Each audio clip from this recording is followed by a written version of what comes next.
আপনার শরীরের controlling system. এটি যতই পাওয়ারফুল ততই আবার মিস্টিরিয়াস এবং অবাক করা। সায়েন্টিস্ট ডেইলি আপনার ব্রেনের ব্যাপারে নতুন নতুন তথ্যের খোঁজ করেই চলেছে। আর এই ব্রেনের ব্যাপারে এমন কিছু কথা রয়েছে যেগুলিকে লোকেরা স্পেশালি সায়েন্স ফিকশন মুভিজে এই ব্রেনের ব্যাপারে ভুল ইনফরমেশনকে দিয়ে রেখেছে। আর আপনি সেই সায়েন্স ফিকশন মুভিজে এবং লোকেদের বলা কথাগুলিকে সত্য মেনে নিয়ে আপনার ব্রেনের ব্যাপারে বেশ কিছু ভুল তথ্যকে জেনে রেখেছেন।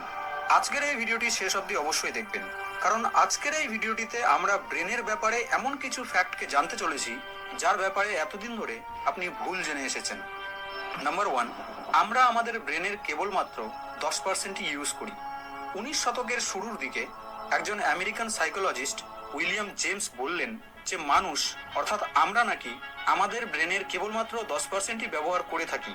আর যদি আমরা আমাদের ব্রেনের 10%-এর থেকে বেশি ইউজ করতে পারি তাহলে আমাদের মধ্যে এমন কিছু অদ্ভুত শক্তি চলে আসবে যা সাধারণ মানুষ কল্পনাও করতে পারবে না।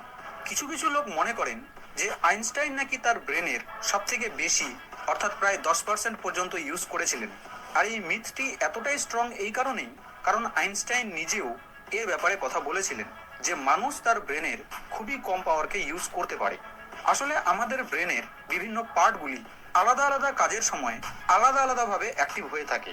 নিউরো ইমেজিং টেকনিক্স যেমন এমআরআই স্ক্যানের মাধ্যমে আমরা আমাদের ব্রেনে ঘটে থাকা